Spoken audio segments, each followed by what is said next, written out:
¿Qué es la demencia? Bien, pues la demencia es un síndrome adquirido que se caracteriza por un deterioro en las funciones cognitivas del individuo y que esto represente un deterioro en su nivel de funcionamiento previo. Es decir, no solamente que afecte su vida o sus actividades de la vida diaria, sino su nivel de funcionamiento previo a nivel social o a nivel laboral también. ¿La enfermedad de Alzheimer se considera una demencia? Bueno, sí. Existen muchos tipos de demencia. La enfermedad de Alzheimer es la más frecuente o es la causa más frecuente de demencias. Sin embargo, existe una gran cantidad de tipos de demencias, no solamente degenerativas, sino no degenerativas, demencias reversibles, etcétera. Pero sí, el Alzheimer es la causa más frecuente o es la demencia más frecuente. ¿Cómo se manifiesta la enfermedad de Alzheimer?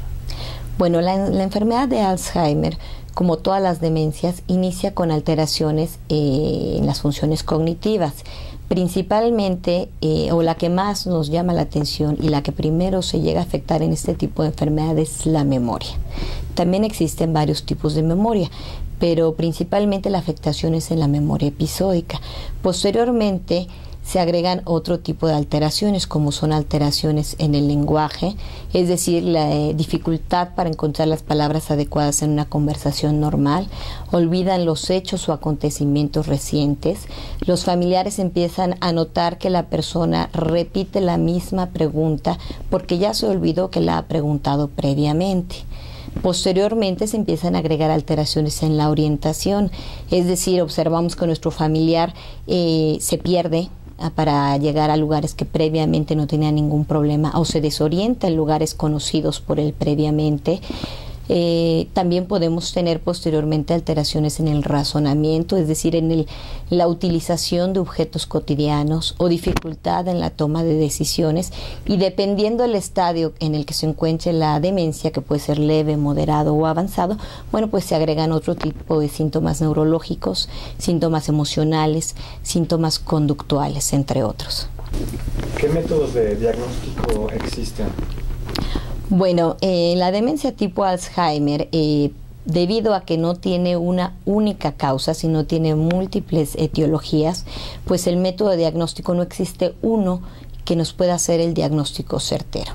Básicamente nos basamos en los síntomas y signos clínicos en un inicio, y nos podemos apoyar de otros métodos para poder apoyar el diagnóstico. No es un diagnóstico como tal, sino apoyarlo, como cuáles métodos de laboratorio, tecnologías de gabinete, como es la resonancia magnética, como es la tomografía por emisión de positrones con marcadores específicos.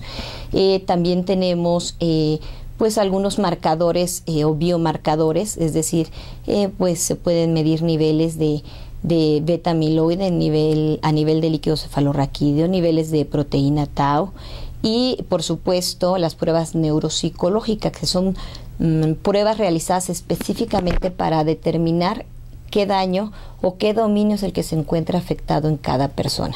Sin embargo, como les digo, estas pruebas diagnósticas son para realizar una orientación hacia el diagnóstico, poder decir se trata de un probable Alzheimer. Sin embargo, el diagnóstico certero se hace post-mortem, porque esto se hace a través de un estudio de patología, es decir, una biopsia. Esto no se hace en el día a día, por eso siempre es una probable enfermedad de Alzheimer. No tenemos un método de diagnóstico específico para tal. ¿Esta enfermedad es hereditaria? Muy bien.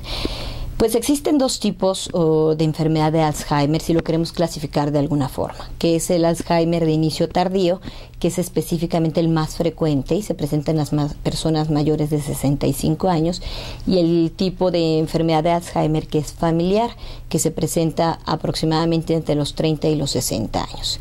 Entonces, la heredabilidad va a depender del tipo de Alzheimer.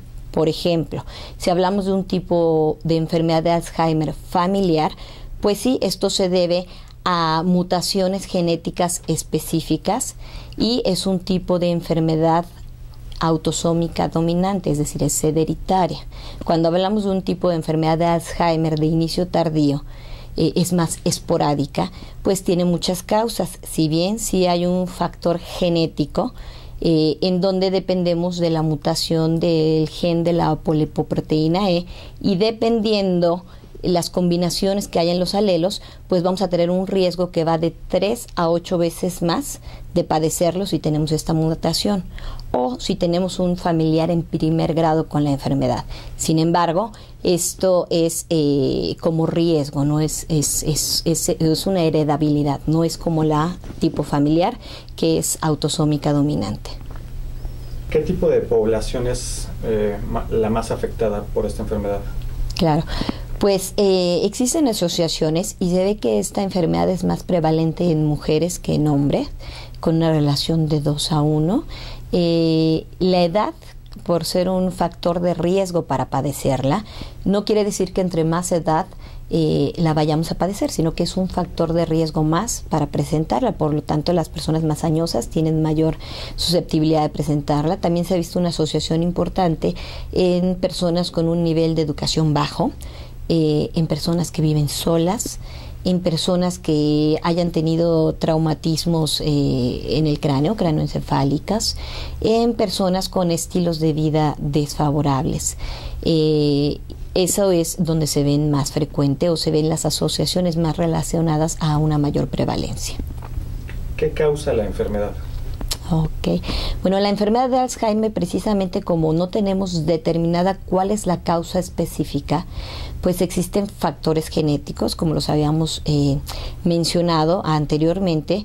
Existen factores ambientales y sobre todo el estilo de vida de la persona. No existe una causa específica como tal. ¿Existe cura o tratamiento para esta enfermedad? Ok. Pues precisamente como se ha visto que no tenemos una causa única de la enfermedad, sino que es multifactorial, pues actualmente no existe ninguna cura para la enfermedad o algún medicamento que sea modificador de la enfermedad. Con lo que contamos ahora son con medicamentos que están aprobados, por supuesto, para su uso, con los que podemos enlentecer la progresión de la enfermedad. ¿Sí? Existen medicamentos que nos pueden ayudar a modificar algunos síntomas acompañantes, como son los síntomas emocionales, o medicamentos que nos pueden ayudar a modificar las alteraciones conductuales del paciente. Existen actualmente algunos estudios con suplementos nutricionales que nos pueden ayudar a modificar la progresión de la enfermedad. Por supuesto, otra de las del estilo de vida o del medio ambiente que influye en el padecimiento, pues son los factores de riesgo cardiovasculares, como son pues hipertensión, diabetes, hipercolesterolemias, dislipidemias en general. Entonces la modificación de estos factores de riesgo farmacológicamente pues también nos ayudan al tratamiento de la enfermedad. Existe tratamiento también dirigido a la actividad física, que también ha mostrado gran beneficio, el ejercicio aeróbico. Existen los tratamientos o la terapia cognitiva, que esto influye de manera muy benéfica en la evolución de la enfermedad, entre otras terapias. Pero como les digo, nada que la cure o la revierta. ¿Existe alguna tecnología capaz de revertir el daño, como por ejemplo una neurocirugía? Bueno, actualmente no existe ninguna abordaje quirúrgico o alguna técnica de neurocirugía o radiocirugía que sea efectiva para revertir el daño o para limitar su progresión.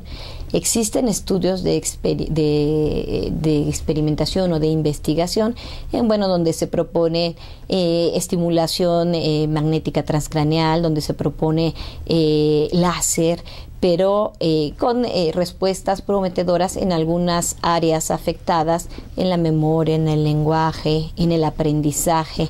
Sin embargo, nada que esté aprobado actualmente como un tratamiento. ¿Qué tipo de especialista es el idóneo para tratar esta enfermedad? Ok, bueno, precisamente como esta es una enfermedad que no solamente afecta al individuo, es una enfermedad que afecta a la familia también. a los cuidadores, ya sean formales o informales. Entonces, en México, la enfermedad como tal, es decir, el tratamiento farmacológico y tratamiento integral, puede ser dada tanto por un geriatra, por un psiquiatra o por un neurólogo. Depende también el área de investigación o el área de desempeño de cada especialista, pero cualquiera de estos 3 especialistas podría abordar este tema. ¿Cuánto tiempo transcurre para que el paciente pueda considerarse demente? Bueno, no existe un tiempo determinado. Como les decía al inicio, la demencia se define como un deterioro en estas funciones cognitivas o cognitivas, pero que lleguen a provocar una alteración en su nivel funcional previo. Entonces no existe un tiempo específico para poderlo considerar demencia, sino que se considera demencia en el momento en que ya esté interviniendo con nuestro un nivel de funcionamiento. Sin embargo, obviamente la enfermedad de Alzheimer es una enfermedad lineal y progresiva que va desde cambios normales o de un envejecimiento normal, y existe una etapa preclínica o un deterioro cognitivo leve en donde, aunque tenemos estas alteraciones pero a un nivel que no es normal para el envejecimiento, pero que todavía no nos está provocando una alteración en nuestro funcionamiento. Entonces, estas personas pueden progresar a enfermedad de Alzheimer. ¿Qué tanto? Bueno, oscila entre un 10 o un 15% de conversión anual. Entonces, depende, como les decía, del estilo de vida de las personas, del medio ambiente, de sus factores genéticos, de su nivel educativo, porque hay veces que no lo llegamos a detectar porque ellos utilizan estrategias, o su nivel intelectual es tan elevado que utilizan estrategias para ocultar estos déficits. Entonces todavía no interviene en su funcionamiento y no los catalogamos como una demencia como tal, hasta que tenemos este deterioro tan importante como para que ya nos esté provocando esta manifestación. ¿Las personas que sufren este tipo de demencia son incapaces de conducirse por sí mismas? Bueno, la demencia de Alzheimer pues tiene varios estadios, ¿verdad? Puede ser leve, en donde todavía pues los pacientes pueden hacerse cargo de su cuidado personal, ¿verdad? De sus actividades básicas de la vida diaria. Y dependiendo el nivel de deterioro que tenga la demencia, pues es el nivel de dependencia que va a tener y la capacidad que tenga para su autocuidado. Evidentemente, una persona con una enfermedad de Alzheimer severa pues ya no es capaz de atenderse en absolutamente ninguna de sus actividades de la vida diaria. Entonces esto va a depender de la severidad de la enfermedad. Socialmente, ¿cuáles son las consecuencias que sufre una persona con este padecimiento? Ok, bueno, pues la enfermedad de Alzheimer es la enfermedad crónica que con mayor frecuencia provoca dependencia. Entonces, la dependencia pues es un problema grave de salud pública. Puede tener otro impacto social si no es en su persona, porque si hablamos de la más frecuente, que es de inicio tardía, pues estas personas generalmente ya no se encuentran trabajando. Pero la persona o el cuidador que se va a encargar de su cuidado, entonces esta persona pues provoca o tiene un importante impacto socialmente, porque pues deja de ser una persona laboralmente activa. También otro de los impactos sociales que se tiene son el mayor uso de los recursos de salud. Estas personas acuden con mayor frecuencia a los servicios de atención o a los servicios de urgencias, no tanto por la enfermedad, sino por las complicaciones que pueden tener, como una caída, como una broncoaspiración, como una úlcera por presión, por no moverse o por una impactación fecal, etcétera. Entonces, este impacto social es muy importante, el uso de los recursos. Además de esto, también el gasto que se tiene en estas personas, y no solamente a nivel público, sino a nivel familiar. Más del 80%, el 86% más o menos de las personas que cuidan a este tipo de pacientes son familiares, ya sean hijos, nueras, yernos, etcétera. Entonces estas personas están invirtiendo su tiempo en el cuidado de estas personas y por lo tanto ellos se llegan a colapsar, llegan a tener pérdida de tiempo efectivo para la convivencia familiar o para dedicárselo a su trabajo o para dedicárselo a su familia, se deprimen y tienen algunas otras consecuencias. Otro impacto social importante es que aumenta el riesgo de institucionalización, es decir, las personas, pues bueno, si bien necesitan contratar a un cuidador y otras necesitan institucionalizarlos en residencias o lugares donde los puedan cuidar, obviamente con los riesgos que conlleva. Y como estas consecuencias sociales, pues los gastos, ¿verdad? El gasto que se invierte en la atención de estos pacientes es muy elevado, y esto va aumentando pues de acuerdo a la severidad del daño que vaya teniendo el paciente. ¿Cuánto tiempo vive un paciente con este padecimiento? Ok, bueno, no hay un tiempo específico. Se dice que las personas, una vez que son diagnosticadas con la enfermedad de Alzheimer, pues pueden llegar a tener una sobrevida de 10, 15 años, pero esto es muy variable porque va a depender de la velocidad de progresión de la enfermedad, por supuesto, de los cuidados que llegue a tener, de la atención, del tratamiento farmacológico para otros síntomas acompañantes. Entonces, no hay un tiempo de sobrevida real porque dependemos de muchos factores. ¿Una persona que es longeva puede presentar esta enfermedad? Sí, claro.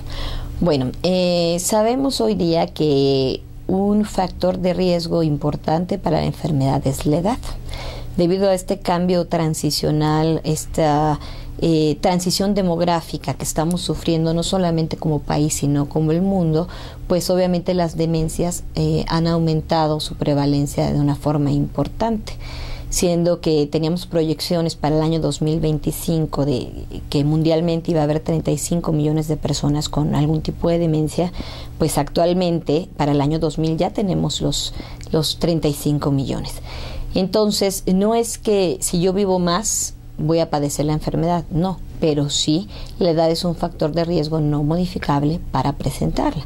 Entonces las personas están viviendo más y están teniendo con mayor frecuencia estas enfermedades crónicas y degenerativas. ¿Qué tipo de ejercicios existen para minimizar el deterioro neuronal de la persona que sufre el padecimiento? Sí, claro. Pues bueno, uno de los tratamientos tanto preventivos como para poder modificar la progresión de la enfermedad, pues es eso, es el ejercicio físico, cualquier tipo de ejercicio aeróbico. Me voy a meter un poquito en dieta, una dieta mediterránea es la que se aconseja actualmente, algunos suplementos alimenticios y sobre todo los ejercicios cognitivos, ¿no? O la terapia cognitiva. ¿A qué me refiero con esto? Todo aquello que nos demande una actividad intelectual, como puede ser los juegos de mesa, dominó, ajedrez, damas chinas, cualquier actividad que requiera de todo un proceso mental, como por ejemplo hacer cerámica, pintura, actividades intelectuales como el socializar, es una actividad muy importante, un ejercicio intelectual muy importante para este tipo de personas. Otro tipo de ejercicios que podemos tener es la lectura, por supuesto, entre otros, ¿no? Tenemos aquí otra pregunta. ¿Cómo podemos ayudar a un familiar que lo sufre? ¿Es necesario internarlo o cambiarlo de residencia? Ok, bueno, es una pregunta muy importante porque la principal afectación que hay en este tipo de enfermedad o en este tipo de pacientes pues es la afección familiar. La familia, el colapso del cuidador, como les decía anteriormente, la depresión, etcétera. Entonces, actualmente existen grupos de ayuda, de orientación a pacientes con demencias en las diferentes instituciones de salud, como son el Instituto de Neurología y Neurocirugía, el Instituto de Nutrición, el INAPAM, etcétera, donde existen grupos de apoyo para poder orientar a los familiares de este tipo de pacientes cómo poder enfrentar la situación sin que les provoque un estrés a ninguno de los dos. Y el cambiarlo o no a una residencia pues depende de las capacidades que tenga la familia pues para poder pagarlo o que encuentren una residencia en donde le den la atención especial a este tipo de pacientes.